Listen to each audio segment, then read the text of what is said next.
Welcome to the Battle in Barrow Gaming. My name's Kev, and I've never made a diorama, and I think it's time to change that. So, yeah, never made one. Like painting minis, not that good at it, but like painting minis. Love making terrain, never combined the two together to make a diorama. Last year I looked through some 80s, sort of old miniatures I got in the 80s, and there was a lot of Grenadier in there, and a lot of I forget what the company's called, and to me they were the two main companies I bought. I used to buy those before there was they even started buying Sistel miniatures. They were the company for me to buy, and Grenadier was probably my favourite. And out of the Grenadier range, I just seemed to fixate on buying ogres, trolls, dragons and undead, and this box set it really appealed to me because it seemed good value for money. The encounter at Khomar-Lolth, you seem to get a lot of models for your money, including a great looking lich sitting in a throne and a zombie Princess Leia, I used to call her when I was a kid. And so I enjoyed it, but I didn't paint it that well, so since then I've stripped it, and I figured now I could use this to make my first diorama. And so I'm going to have a go. I'm going to make a sort of display piece. I don't know if it's going to be a diorama. I don't know if that might be overselling it.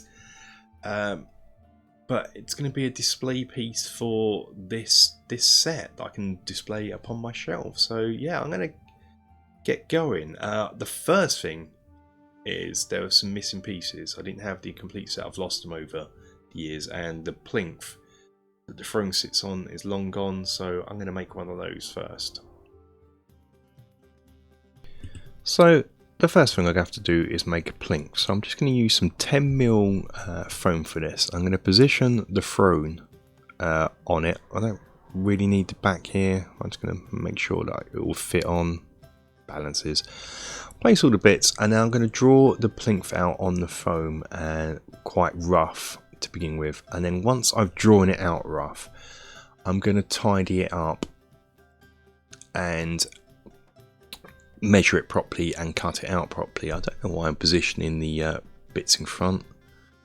Don't really need them for this purpose, but it's giving me an idea of what the diorama will be and the scale of the Plink.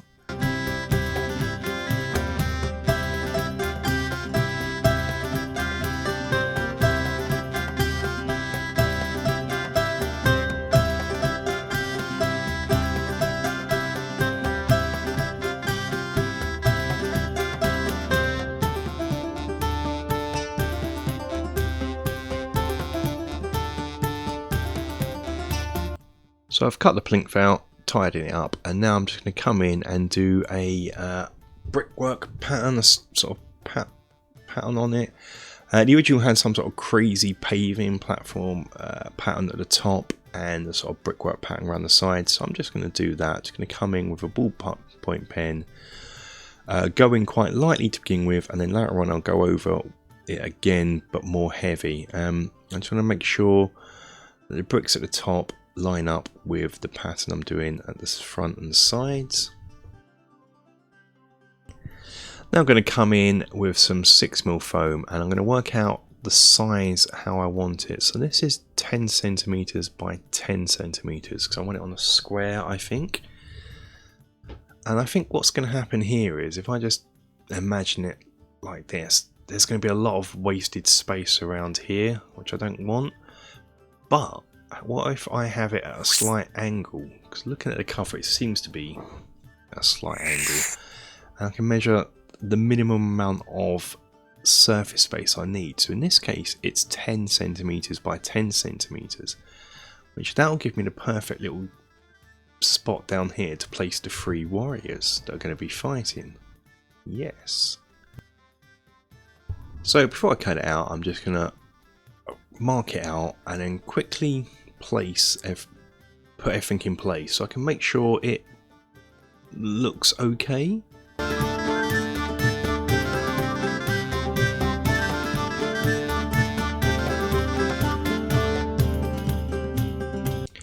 After that, cut it out and I've marked a pattern, a grid pattern 2 centimeters apart.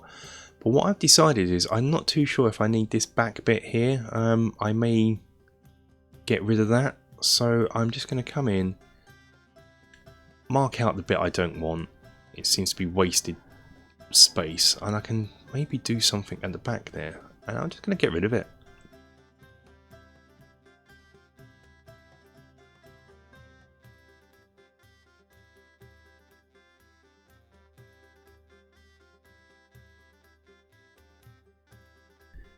Now it's all cut out, I'm just going to come in with a ballpoint pen and mark these squares in. I put them in lightly with a ruler, but now I'm coming in freehand to give them more of a worn, aged feel to them. I'm going to put little cracks in here and there and little defects just to rough it up a bit. And what I should do next is coming with a rock and give it some texture. I remember to do that later on, but if you want to do that step now. I'll just glue the Plink to the base now. I'm going to come in with some slightly watered down PVA glue and an old brush and just brushing bits of the glue into some of the cracks and all around the edge of the Plink where it meets the base. And then once I've done that, just sprinkle some sand and grit on top of the glue. Just doing the texturing with a rock now, but you probably want to do this before you've done the sand. So I'm just going to work my way around the sand and just add in a nice pattern. People do this with tinfoil, I prefer doing it with a rock, it just gives a nicer effect. So I've decided to do some sort of thing in the back, maybe some sort of arch leading off into the distance. So I've just measured how wide I need it to be, and I'm just going to use a set square just to get a nice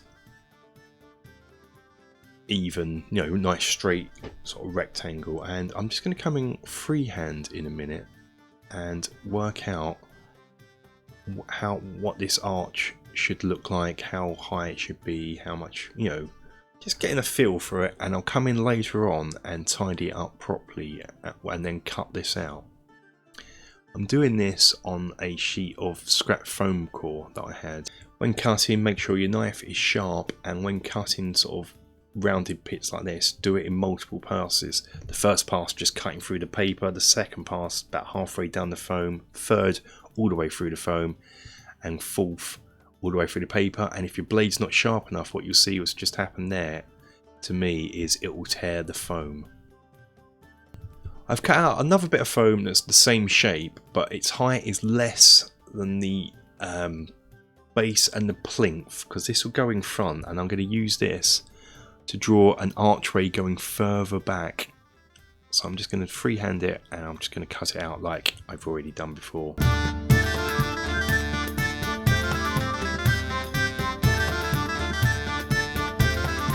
Taking the bit I've just cut out, I'm coming in onto some 1mm chipboard, and I'm going to draw around this, and this will fit in between there, and I'm going to use this to make another archway here. And my thinking is here I want to use this as the illusion of depth as these archways going further and further back. So I'm hoping I can achieve that via this and painting, but I don't know. I'm hoping this will work. Glued it all together now just to see if all the arches fit, which they do, and does it fit onto the back of the display base, which it does. Put the lich in place. I just want to see where he's going to come in the archways. You might have his seat there, so I think that'll do. So I'm just going to glue all this together now. Just going to have another dry run and see how it all fits together now. It's at this stage, and already I'm thinking it's looking pretty darn good, so I'm going to crack on.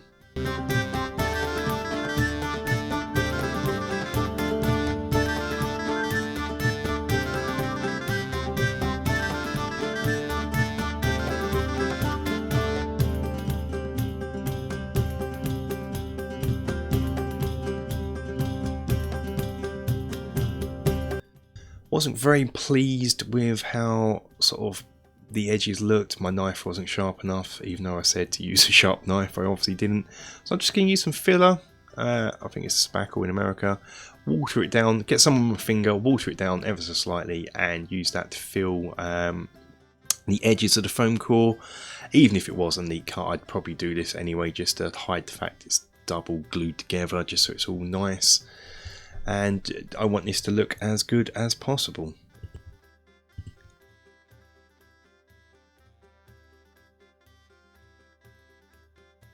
I'm not really the best painter, so I'm gonna gloss over it a little bit. The painting, you can probably do a better job, but looking at the box art, it seems to be a sort of greeny grey. The archway walls seem to be a greeny grey, so I thought I'd try and achieve that. So I'm using Castellan green mixed in with Mechanicus standard grey after undercoating in black. So I'm just going to paint that all over. But what I want to do is make sure it's quite wet, because I'm going to try doing some wet blending, which we're going to see in a minute.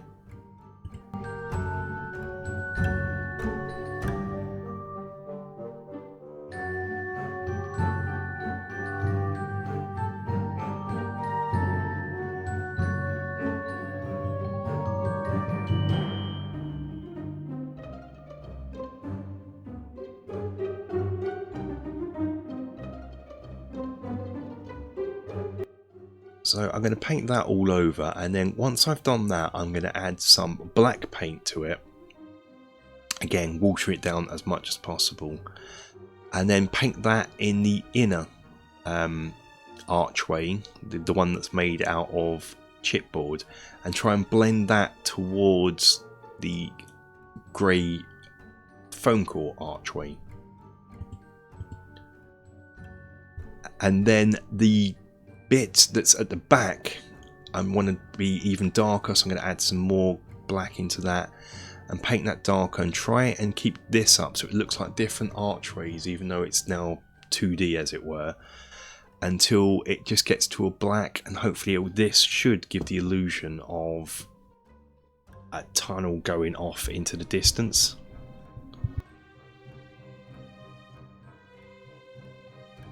The base was painted in a more grey, if that makes any sense. So it's going to be painting first in the Mechanicus standard grey. Once that's dry, I'm going to give it a dry brush of Codex grey, or Dawnstone I believe it's called now. And once that's dry, an even lighter dry brush of Administratum grey or Fortress grey, and that will be the actual flagstones complete. I'm also going to paint the models' bases in this same style to hope to make them fit in, because I'm not attaching the models to the base, so I want to be able to just use them for other things. So it's going to be more of a display piece, I guess, than a diorama. Right, so I'm just going to paint the bases to make it blend in, and I hate these pots. So many times during this project I got paint on my thumb from just opening these darn pots. And that's the painting done for the actual display piece, pretty much. I'm going to do something in a moment that will just spice things up. I'm going to leave that till after I've painted the miniatures, which we'll do now. So some of the miniatures I'm going to be painting in more of a traditional style, and some I'm going to be painting in contrast. And so some are a bit of a combination of both. So for traditional painting, I'm going to be undercoating in black, and for contrast, I'm going to be undercoating in white. And the mixture of both is like this thief hero model here. Is his weapons are going to be silver, so I want to undercoat them in black. There is a grey contrast paint, but it's not very good, because I'm going to undercoat the dragon in black here, so I can just paint that in normal greys. The Doom Knights are mainly metallic metal, and if they've got cloth, it's dark red and dark purple, so they're black. These are all going to be pretty much grey, and as I said, the contrast paint grey isn't good for this sort of thing. It's good, has its purposes. Now, bizarrely, the Lich, who's mainly black and red, I'm going to undercoat in white, so I'm going to use contrast paints. But first, I need to paint his throne, because that's going to be grey, so I'm going to paint that black. I'm not going to give a mega detailed painting tutorial because you guys, if you had this, could probably do it better. So there seems to be little point in me giving a painting tutorial, but just suffice to say, I'm going to be painting flesh colours using Guilliman Flesh contrast paint. All skulls and teeth and stuff like that are going to be painted using Skeleton Horde contrast paint.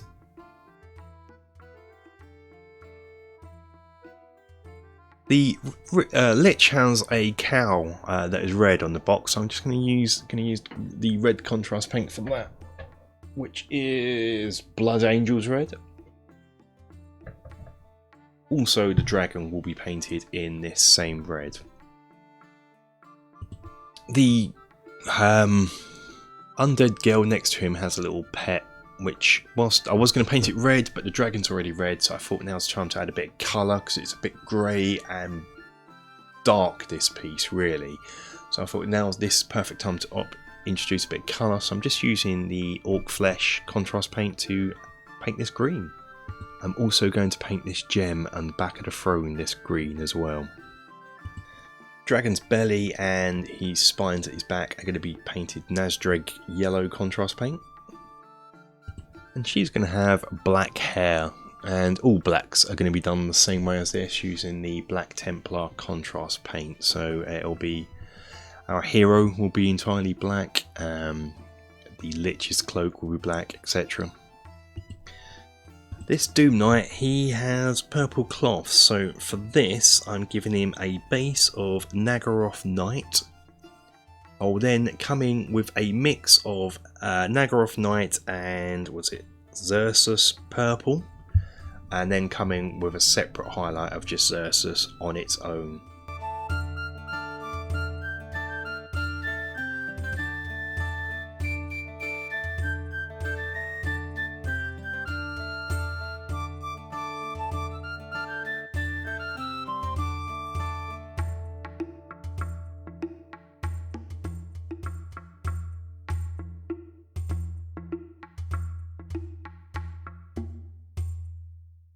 This Doom Knight has just red cloth, so I'm just using corn red for this, which I'll then highlight in a lighter red, which for the life of me I can't remember, so it's probably something like, what's it called, Wazadaka red or whatever it is. Silly names, these new.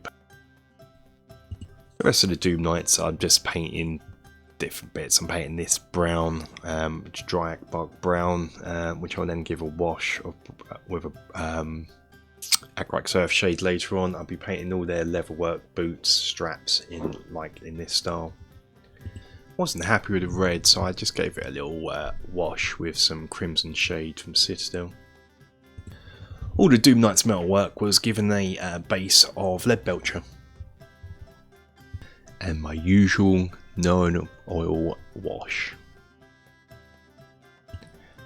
There's some sort of gold in the models, but I didn't want them to be really bright, shiny gold, so it didn't really fit the Doom Knight. So I'm using this, is it Balthasar gold here, just as an undercoat.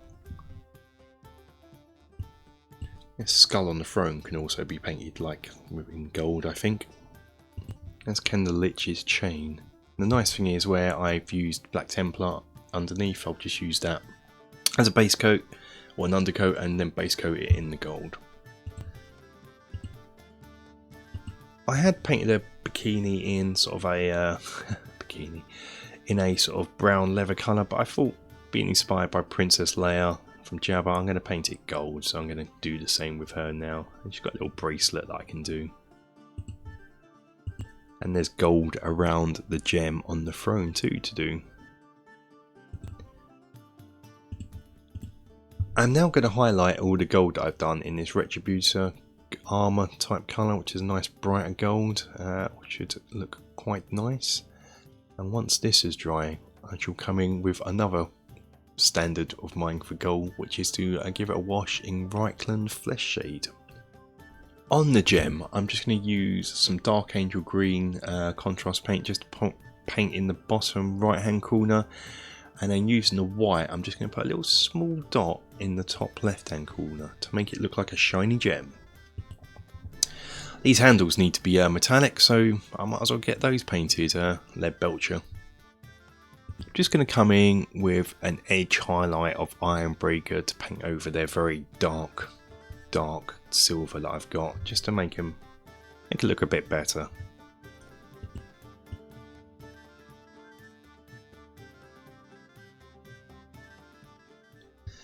Okay, so I've got the models painted now, but I wasn't quite happy with the archway.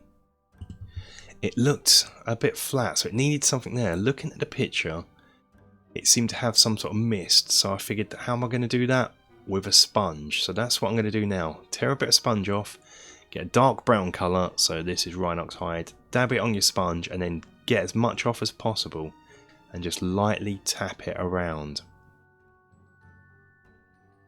And you want to work quite fast, because you want to be doing almost wet blending with a sponge.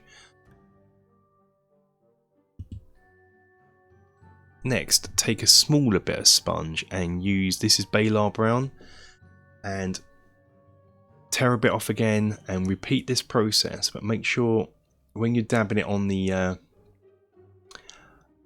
terrain piece, the diorama, you put it more towards the top of the brown paint. And we're just going to repeat the same with some Zamzi desert dust. And here I'm just sort of dual wielding and hopefully making it look like some sort of yellow mist, light, weird light thing going on. It's the look I'm going for.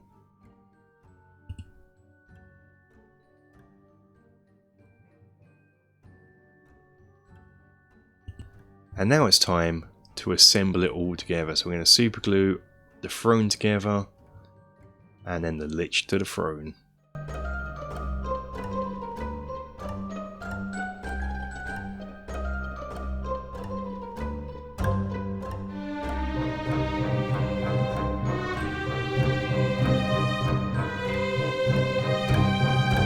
Okay, there's nothing for it now but just to put it all together to see how it looks. Yeah, so I would probably say this is more of a display based than a diorama, but it has given me inspiration to do another diorama which I've got planned now, which I'll be doing hopefully next month. But once we get going, we'll have a look at it properly at the end, a bit of a showcase. But I'd like to take the time now to say I hope you enjoyed this, my first tentative steps into making a diorama, and trying to improve my painting as well, which is going to be the theme for the next few months of me trying to improve painting. So if you do have any tips for improving painting, let me know in the comments below. If you haven't already, please like the video and subscribe if you haven't. That'd be great. So I'm very pleased with this, so I think let's have a look and I'll see you in the next video.